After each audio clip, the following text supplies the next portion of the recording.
खबर मैंने पढ़ी कि हरभजन सिंह ने टॉन्ट मारा है या ताना मारा है रविचंद्रन अश्विन और रविंद्र जडेजा को कि जिस किस्म की विकेटों के ऊपर तुम लोग ये टेस्ट सीरीज़ खेले हो वहाँ पर तो कोई भी किसी को भी आउट कर सकता है। मैंने कहा है अच्छा ताना मार दिया, मतलब ठीक है, हरभजन सिंह भी गुस्से में होंगे, इंडियन क्रिकेट फैंस बहुत ज़्यादा गुस्से में है, एक्स क्रिकेटर भी गुस्से में है कि न्यूजीलैंड की टीम जिसके ना आगे कोई ना पीछे कोई, जिनके पास एक्सपीरियंस भी, मतलब उनका कलेक्टिव एक्सपीरियंस जो है ना इंडिया के जितने मेजर नाम हैं उनसे कम है। और ये सिंगल करके बता रहा हूँ, कलेक्टिव तो बहुत ही ज़्यादा हो जाएगा ना इंडियन प्लेयर्स का, इनका तो वो बेचारों का एक्सपीरियंस भी नहीं था। मैंने आपके सामने वो एक एग्जांपल कोट की थी कि ये वो लड़के हैं कि अगर अभी इस टाइम जितनी भी टेस्ट क्रिकेट टीम्स हैं उनमें से 11 बेहतरीन प्लेयर्स उठाकर एक टीम बनाई जाए तो इनमें से कोई भी ना है न्यूजीलैंड का। लेकिन भाई साहब वो इंडिया को होम सीरीज़ 3-0 से मार गए। हरभजन सिंह ने बेसिकली ना तो रविचंद्रन अश्विन को टॉन्ट मारा है, ना उन्होंने मारा रविंद्र जडेजा को। उन्होंने ये कहा है कि बेसिकली हमने खोदा था खड्डा, ठीक है, और हम उस खड्डे में खुद ही बहुत बुरे गिर गए। ही सेड कि जितना आपने पिचेस के साथ टेम्परिंग किया इतनी नहीं होनी चाहिए। आप इतनी ज़्यादा स्पिन विकेट बना देते हैं, आपके माइंड में होता है कि भाई ही सेड कि इंडिया में कई ऐसी पिचेस हैं कि जो इतनी रैंक टर्नर्स बनाई जाती हैं कि 2-2.5 दिन में मैच भी ख़त्म हो जाता है, टेस्ट मैच 3-3.5 दिन में भी ख़त्म हो जाता है, इवन 3-3.25 दिन में भी ख़त्म हो जाता है। ही सेड कि यार ये टेस्ट क्रिकेट नहीं है, this is not test cricket. अगर आपने टेस्ट क्रिकेट का फुल मज़ा उठाना है तो फिर सपोर्टिंग विकेट्स बनाएं, इस किस्म की विकेट्स ना बनाएं, क्योंकि ये रिटन ऑन द वॉल था कि जिस दिन हमें कोई और तगड़े स्पिनर्स टक्कर गए तो मसाइल पैदा होंगे।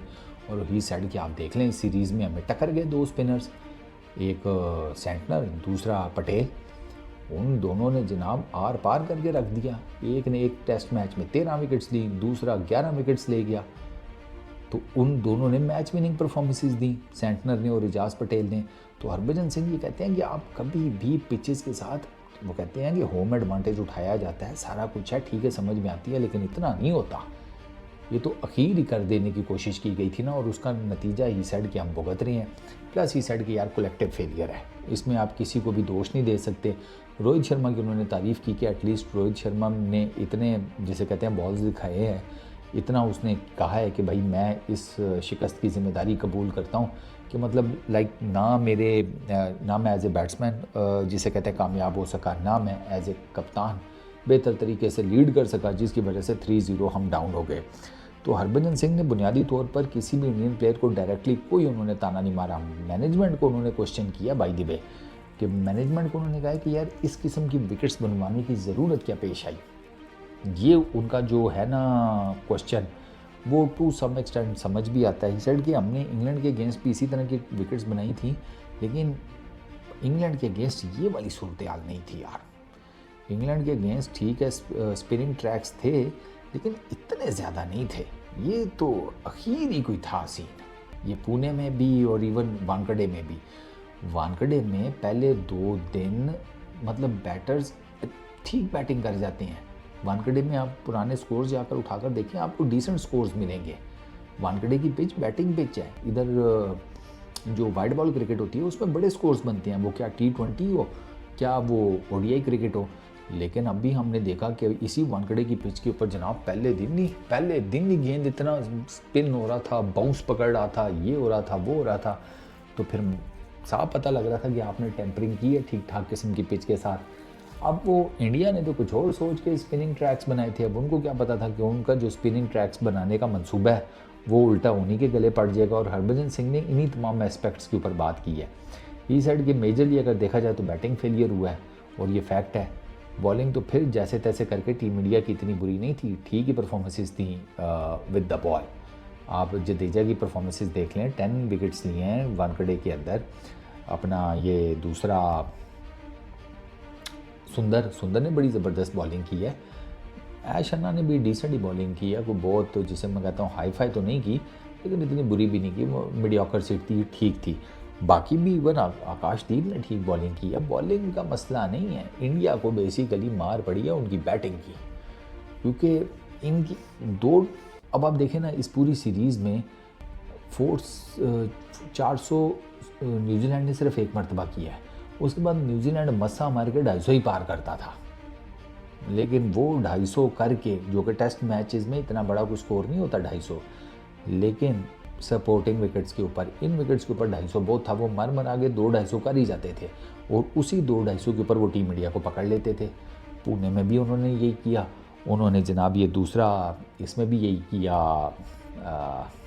वानखेड़े के अंदर जो था ना बेंगलुरु का टेस्ट मैच, उसमें टीम इंडिया का फाइट बैक अच्छा था सेकंड इनिंग्स में। लेकिन उनके साथ प्रॉब्लम ये हुई कि उनको पहली इनिंग की इतनी मैसिव लीड का सामना करना पड़ गया कि टीम इंडिया का बनाया हुआ 450-460 रन्स जो थे वो तो लीड ही उतारने में लग गए सारे।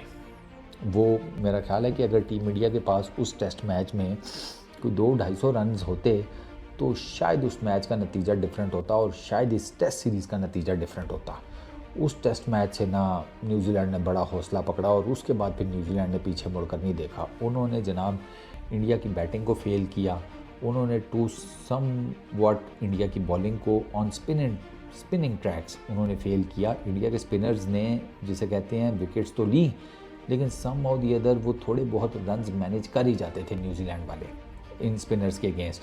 और फिर फील्डिंग में आप देख लें, फील्डिंग में बड़ा ज़बरदस्त न्यूजीलैंड का था। न्यूजीलैंड की जो मेंटल अप्रोच थी वो जिसे कहते हैं चैम्पियंस वाली थी। तो टीम इंडिया की बैटिंग जो है ना मुझे ज़्यादा प्रेशर में नज़र आई as compare to their bowling, और उसकी वजह से ना टीम इंडिया और बैटिंग टीम इंडिया की ज़्यादा जिसे कहते हैं कंफर्टेबल समझी जाती है होम सीरीज़ में कि जी ये स्पिन को बड़ा अच्छा खेलते हैं, वो मिथ भी टूट गया। Left arm spinners team India की बैटिंग लाइनअप के लिए इस पर्टिकुलर टाइम में जिसमें हम चल रहे हैं अभी, मौत के फरिश्ते हैं भाई। जो साफ सी बात है वो नहीं टिकने देते और टीम इंडिया जो है वो लेफ़्ट आर्म स्पिनर्स के अगेंस्ट बुरे तरीके से स्ट्रगल कर रही है। क्या उनके लेफ़्ट हैंडर्स, क्या उनके राइट हैंडर्स, एक है बस ऋषभ पंत, उसकी बैटिंग जो ब्रिलियंस है वो इस टेस्ट सीरीज़ में फिर से नज़र आई और उसने साबित किया कि यार वो अगर इस time top class wicket keeper batsman है इंडिया के अंदर तो क्यों है, और क्यों वो तीनों फॉर्मेट्स खेल रहा होता है उसने साबित किया है। बाकी इट्स अ सॉरी टेल भाई, हरभजन सिंह का भी दिल टूटा हुआ है, कई इंडियन क्रिकेट फैंस का दिल टूटा हुआ है, लेकिन अब क्या हो सकता है, सीरीज़ तो जो होनी थी वो हो गई। अब मेरा ख्याल है इंडियन क्रिकेट फैंस को दुआ करनी चाहिए बीजीटी के लिए, क्योंकि बीजीटी बेसिकली मोटा मोटा हिसाब बताऊं, बॉर्डर गवास्कर ट्रॉफी डिसाइड करेगी कि टीम इंडिया WTC के फाइनल में जा रही है या नहीं जा रही। इस वीडियो में इतना ही, अपना बहुत ख्याल रखना, नेक्स्ट वीडियो में मुलाकात होगी।